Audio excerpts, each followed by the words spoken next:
Doctor Tanveer health info के page से हम हाजिर हुए हैं। आज हम हेपेटाइटिस बी के बारे में डिस्कस करेंगे। सबसे पहले जो है ग्लोबली जितने भी रीजन्स हैं या कोई मुल्क है या कोई ख़ास इलाका है, उसको जो है इंटरनेशनल गाइडलाइंस के अकॉर्डिंग जो है हेपेटाइटिस बी के हिसाब से वो डिवाइड करते हैं। वो इस तरह है कि 3 कैटेगरीज में उन्होंने डिवाइड किया हुआ है, हाई रिस्क, इंटरमीडिएट रिस्क और फिर लो रिस्क। हाई रिस्क में वो चीज़ें वो एरियाज आ जाते हैं जहाँ पे 8% जो है पॉपुलेशन हेपेटाइटिस बी का शिकार हो, और जो है इंटरमीडिएट रिस्क 2 से लेके 7% हो तो, और 2% से लेस पॉपुलेशन अगर हेपेटाइटिस बी का शिकार हो तो उसको जो है हम फिर लो रिस्क में हम शामिल करते होते हैं। तो सबसे पहली बात हम देखेंगे कि स्क्रीनिंग जो है किन लोगों में करवानी चाहिए, और उसके जो है और जो हाई रिस्क वाले एरियाज हैं वो कितने रिस्क पे हैं, और उसके अलावा जो है उसके बाद हम ट्रीटमेंट पे भी हम आ जाएंगे।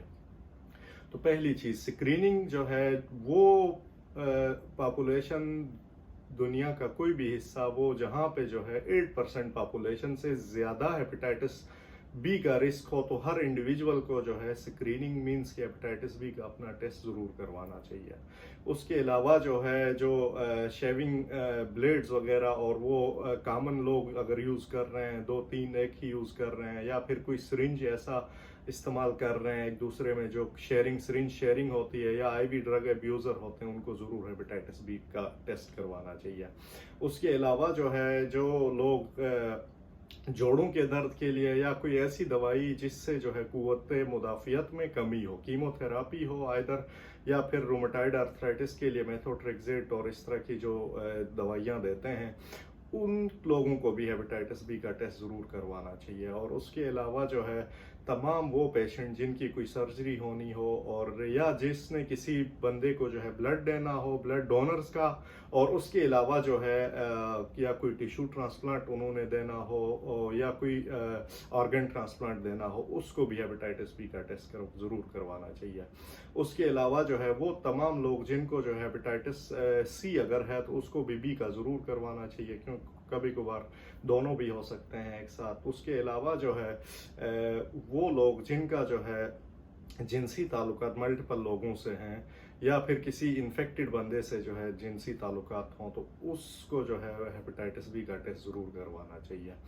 उसके अलावा जो है कुछ ऐसे वो हैं पैरामीटर्स, DCLD का केस हुआ, क्रॉनिक लिवर का, और कोई काज ना मिले तब भी हेपेटाइटिस बी सी ज़रूर करवाना चाहिए। और उसके अलावा तमाम बच्चे जिनकी मदर को जो है हेपेटाइटिस बी था, उनको जो है हेपेटाइटिस बी का टेस्ट ज़रूर करवाना चाहिए। अब हम आते हैं हेपेटाइटिस बी की ज़रा ट्रीटमेंट और डिस्कशन के हवाले से हम बात करें। हेपेटाइटिस बी बेसिकली एक वायरस है जो जिगर को जो है अफेक्ट करता है, और हेपेटाइटिस इटसेल्फ मेडिकली हम एक टर्म हेपेटाइटिस ही यूज़ करते हैं जिसका मतलब ये होता है कि जिगर की जो है इन्फ्लेमेशन होती है। इन्फ्लेमेशन को अगर कॉमन लफ्ज़ों में हम वो करें तो सूजिश टाइप जो है वो होती है, और जो फंक्शंस होते हैं उसके वो जो है कंप्रोमाइज़ होते हैं। तो एक हेपेटाइटिस बी को जो है हम कैटेगराइज करते हैं एक्यूट और क्रॉनिक में। अगर तो 6 महीने से कम अरसे का हुआ है हेपेटाइटिस तो उसको हम एक्यूट में कैटेगराइज करते हैं, और अगर 6 मंथ से ज़्यादा है तो फिर उसको जो है क्रॉनिक में हम कंसिडर करते हैं। तो सबसे पहली चीज़, जिस बंदे को हेपेटाइटिस पॉजिटिव हो तो उसको जो है अपनी फैमिली की, अपने बच्चों की, और वो लोग जो इनसे कांटेक्ट हैं या जिनको ब्लड ये दे रहा है उनकी स्क्रीनिंग ज़रूर करवानी चाहिए। उसके बाद ट्रीटमेंट पे जब हम आते हैं तो ट्रीटमेंट जो है इसका डिसीजन जो है लेना डॉक्टर ने ही होता है। उसके लिए पैरामीटर्स हैं, मरीज़ का जो है LT, जिगर के जो LFTs होते हैं वो हमने देखने होते हैं, उसमें भी स्पेसिफिकली जो है LT हमने देखना होता है। उसके अलावा अल्ट्रासाउंड हमने देखना होता है, और जो हेपेटाइटिस बी का PCR है, क्वांटिटेटिव PCR, जिसमें वायरस की जो है तादाद पता चल जाती है, वो हमने देखना होता है। और एक और चीज़ मैं ऐड ऑन करता जाऊं, हेपेटाइटिस बी वायरस जिसको हो तो उसको जो है हेपेटाइटिस डी का जो है वो टेस्ट भी करवाना चाहिए, क्योंकि हेपेटाइटिस बी के साथ सुपर इन्फेक्शन जो है हेपेटाइटिस डी का जो है वो होता है। उसके अलावा जो है अब हम जब PCR करवाते हैं तो उसमें हमने क्वांटिटी देखनी होती है कि वायरस की जो तादाद है वो कितनी है, और उसके अलावा जो है एक और चीज़ हमने वो देखना होता है कि एएलटी जो है अपर नॉर्मल लिमिट्स में है या फिर जो नॉर्मल लिमिट है उससे ज़्यादा है। अगर तो एएलटी हमारा जो है अपर नॉर्मल लिमिट से कम ही हो और जो वायरल लोड है, वायरस की जो तादाद है वो 20,000 से कम हो, तो हम फिर उस चीज़ को हम उस केस को जो है फॉलो अप पे हम लेते हैं 3 to 6 मंथ्स में पीसीआर करवाते हैं 1 ईयर तक। अगर तो इनएक्टिव नहीं होता तो कोई ट्रीटमेंट नहीं दे के फॉलो अप करवाते हैं। फॉलो अप मीन्स कि हर 6 महीने बाद या 4 से 6 महीने बाद जो हम पीसीआर करवाते हैं, देखते हैं कि वायरस दोबारा एक्टिव तो नहीं हुआ।